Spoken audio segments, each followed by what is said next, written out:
दोस्तों आदाब। मैं हूं आपका मेज़बान डॉक्टर अमजद अली बाबर और हम पढ़ते हैं वली दक्नी की गज़लियात। ये गज़लियात MA उर्दू जम्मू यूनिवर्सिटी के कोर्स में शामिल होने के साथ साथ मुख्तलिफ़ यूनिवर्सिटियों के निसाब में शामिल है। और आप जानते हैं कि वली दक्नी हर उर्दू के तालिब इल्म के लिए एक नहायत अहम शायर है जिसको पढ़ना नागज़ीर है। आज एक और गज़ल लेकर आपकी खिदमत में हाज़िर हूँ। गज़ल का मतलब पेश है। तुझ लब की सिफ्त लाले बदख्शां सूं कहूँगा, तुझ लब की सिफ्त लाले बदख्शां सूं कहूँगा, जादू है तेरे नैन गज़ालां सूं कहूँगा। जैसे कि हमने पढ़ा था वली के हवाले से इब्तिदा में कि सूं जो दक्नी में इस्तेमाल होता था अब उर्दू में मतरूक है, से के माने में होता है। गज़ालां यानी खरगोश के बच्चे, उनकी आँखें बहुत खूबसूरत होती हैं। लाले बदख्शां, लाल बदख्शां अफ़गानिस्तान का एक शहर जहाँ के लाल बहुत मशहूर होते हैं। लाल जवाहरात, गौर, मोती जो हम कहते हैं, जो कीमती पत्थर होते हैं।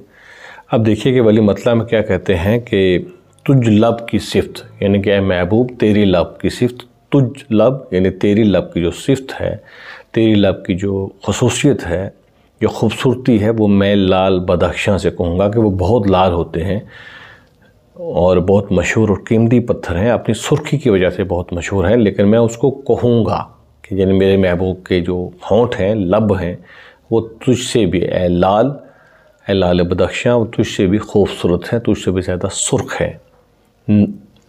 जादू है तेरे नैन, नैन नज़रों के माने में इस्तेमाल होता था, नगाह के माने में, और ख़ास तौर पे आँखों के हवाले से जो शायद अब नहीं होता है कि जादू है, ये जादू करने वाले हैं, आँखें तेरी ऐसी हैं कि ये जादू करती हैं।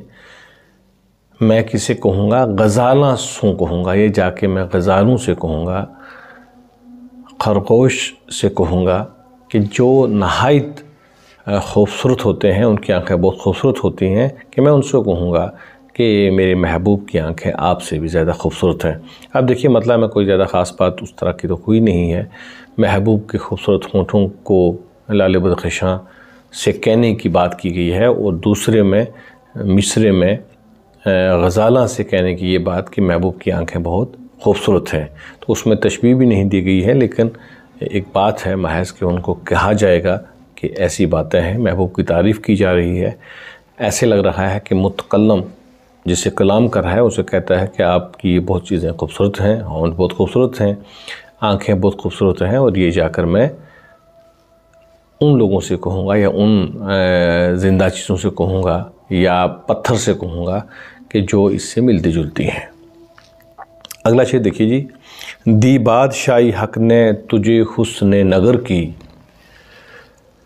यूं किश्वर ईरान में सुलेमान से कहूँगा। बादशाही यानी बादशाही, हक यानी अल्लाह ताला ने, कुदरत ने तुझे दी किसकी, हुस्न नगर की, नगर के हुस्न की, जहाँ पर हसीन लोग, खूबसूरत लोग रहते थे, वहाँ की बादशाही ए महबूब हक ने, फितरत ने, रब ने तुझे अता की। यूं किश्वर ईरान मैं सुलेमान से कहूँगा, और ये बात मैं किश्वर ईरान में जाके, ईरान के शहर में जाके, ईरान की सल्तनत में जाकर सुलेमान से कहूँगा। अब देखिए कि ईरान में जाके सुलेमान से कहूँगा, ये बात जो है थोड़ी सी काबिल गौर है कि सुलेमान से कहूँगा। सुलेमान तो आप जानते हैं कि पैगंबर थे और उनके महल में बल्कीस जो एक खूबसूरत उस वक़्त की शहज़ादी थी, उनको बुलाया गया था। और ये कहते हैं, और कुरान पाक में लिखा है कि एक ऐसा फ़र्श बनाया गया था, और अब हज़रत सुलेमान को लोगों ने ये कहा कि कोई ऐसी शहज़ादी है जो नहायत खूबसूरत है और उसके हुस्न को किसी ने नहीं देखा है, तो उनको दावत दी गई थी। और उस वक्त जो वो फ़र्श वहाँ पर डाला गया था, वो आज भी उस पर जो स्कॉलर्स हैं सोचते हैं कि वो क्या फ़र्श था, कि वो यूँ लगता था कि जैसे पानी से नीचे पानी पड़ा हुआ है, हालांकि पानी था नहीं। अगर अब हम देखें जो 3D और 5D हमारे यहाँ आ रहे हैं, फ्लोर आ रहे हैं, उसमें ऐसा लगता है जैसे कभी कभी 3D में ऐसी भी आप फर्श बनाए जा रहे हैं जिनमें लगता है कि पानी है, लेकिन वो हकीकत में पानी नहीं है। या कुछ ऐसी वॉल्स बनाई गई हैं जहाँ पर लगता है कि ये एनिमल्स हैं और लगता है वो एनिमल हमें खाने आ रहे हैं, तो एक्चुअल में वो तस्वीरें हैं, लेकिन वो इतनी ओरिजिनल हैं कि हमें ज्यों की त्यों लगती हैं। अब सुलेमान से कहूँगा कि मैं तो मेरे महबूब तो इतना खूबसूरत है, इतना हसी है कि मैं सुलेमान से कहूँगा कि उनको अब शहज़ादी का पता चला था और उन्होंने उनको बुलाने की दावत दी थी। अब इसमें तलमी उस किस्से की तरफ से है, लेकिन बात पूरी तरीके से वाज़ेह नहीं हो रही है कि सुलेमान से क्यों कहूँगा। हाँ, ये बात है कि उनके यहाँ ऐसा हुआ था और अब किश्वर ईरान कहा गया है, तो मुमकिन है कि ये वाक़या जो है ये ईरान में हुआ हो तारीख़ी एतबार से। इसकी भी क्या सदाकत है, इस पर कुछ बात नहीं की जा सकती है, लेकिन ऐसा शायर की तरफ से कहा जा रहा है, वली की तरफ से ऐसा कहा जा रहा है। अगले शेर पे चलते हैं। तारीफ़ तेरे कद की अलफ वार सरीजन, जा सर्व गुलिस्तां को खुश अलहासों कहूँगा। सरीजन दोस्त, महबूब संस्कृत का लफ्ज़ है। तारीफ़ तेरे कद की, कद यानी लंबाई, हाइट, महबूब की हाइट को शोरा ने, राइटर्स ने बहुत ज़्यादा लिखा है, इस पे तारीफ़ भी की है, मुख्तलिफ़ तरीके से पेश किया गया है कि ए मेरे दोस्त तेरा कद ऐसा है कि वो एक वार है, पहला वार है कि जो तेरे कद को देखते ही ऐसा लगता है कि तूने किसी पर वार कर दिया है, यानी तू अपनी तरफ इस तरीके से लोगों की तवज्जो जो है मरकूज़ कर लेता है और एक सेंट्रल पॉइंट बन जाता है अपनी कद की वजह से। जा सर्वे गुलिस्तां को खुश अलखासों, खुश अलखां अच्छी आवाज़ वाला, अच्छा लहन वाला, अच्छे गले वाला, कि मैं जाके सर्व जो लंबा दरख्त होता है हमेशा हरा रहता है गुलिस्तान में, कि मैं जाके उसको कहूँगा। आप देखेंगे कि क्लासिक की शायरी में सर्व के साथ जो महबूब के ऊंचे कद की कई जगह तशबीहात हमें मिल जाती हैं। तो यहाँ पर ये है, क्योंकि वली ने रदीफ़ जो बांधी है कहूँगा, तो वो ये कहते हैं कि महबूब तो तेरा कद तो बहुत खूबसूरत है, इसके बहुत लोग शैदाई हैं उसकी तारीफ़, लेकिन मैं जाके ये सर्व से कहूँगा और बड़े अच्छे तरीके से कहूँगा कि मेरा महबूब जो है वो तुझसे भी ज़्यादा हसी है और तुझसे भी अच्छा और खूबसूरत कद रखता है। अगला शेर देखिए। मुझ पर न करो जुल्म तुम ए लैला खूबां, मजनू हूँ तेरे गम को बियाबां सूं कहूँगा। लैला खूबां कि ए लैला तो बहुत जो तेरी खूबसूरती है या तेरी खूबियाँ हैं, खासियत है कि मुझ पर इतना जुल्म ना कर, मुझ पर न करो जुल्म तुम ए लैला खूबां, कि ए लैला, ए मेरी महबूब, मुझ पर इतना जुल्म ना कर कि ये बात अगर तू ऐसे ही करता रहेगा मेरे महबूब मेरे साथ, तो मैं एक दिन क्या होगा कि मजनू हूँ तेरे गम को, मैं मजनू हूँ यानी मैं दीवाना हूँ। मजनू है दीवाना, पागल, आशिक, कि तेरे दीवान इश्क में पागल हूँ, मजनू हूँ, और मैं जाकर ये किसको कह दूँगा, बियाबां से कहूँगा, बिल्कुल वीरान इलाके से कह दूँगा कि मुझ पे जुल्म किया जा रहा है, मुझ पर सितम किया जा रहा है। अब इसमें भी तलमी उनसर बिल्कुल साफ़ लगता है कि जो मजनू था वो बियाबां में घूमता था, वो जंगलों में और सहरा में घूमता था और लैला के साथ इश्क था। लेकिन यहाँ पर मुतकल्लम, यहाँ पर शायद अपने महबूब से मुखातब है कि मुझ पे इतना जुल्म न कर, मेरी लैला मुझ पे इतना जुल्म ना कर, ये ना हो कि मैं ये जाकर बियाबां में मजनू से कह दूं कि मैं भी तेरी तरह का एक आशिक हूँ। और ये रवायत भी चलती आई है कि अब मजनू तो आशिक हुआ, उसके बाद कई आशिक हुए होंगे और हैं भी, लेकिन ये सिलसिला मजनू के साथ ही जोड़ा जाता है, शीनी फरहाद के साथ जोड़ा जाता है और जूलियट के साथ जोड़ा जाता है। बहरहाल ये बात यहाँ पर हुई है। अगला शेर देखिए जी कि देखा हूँ तुझे ख्वाब में ए मायाए खूबी, इस ख्वाब को जा यूसुफ़े कनान सूं कहूँगा। देखा हूँ तुझे ख्वाब में ए माया, मायाए खूबी, माया यानी कि सरमायाए खूबी, यानी खूबी का माया, खूबी की दौलत, खूबसूरती की दौलत, कि मैंने तुझको ख्वाब में देखा है, ए खूबसूरत सरमाए से भरा हुआ मैंने तुझको ख्वाब में देखा है, और ये ख्वाब में जाके इस ख्वाब को जा यूसुफ पे कनआ से कहूँगा, कनआ में रहने वाले यूसुफ को मैं जी जाके कहूँगा कि मैंने ख्वाब में अपने महबूब जो बहुत खूबसूरत है, जिसके पास बहुत हुस्न है, जो हुस्न का सरमाया रखता है, मैंने उसको देखा है। तो ये बात मैं कहूँगा यूसुफ से जाके, कनआ के यूसुफ को। क्यों कहूँगा?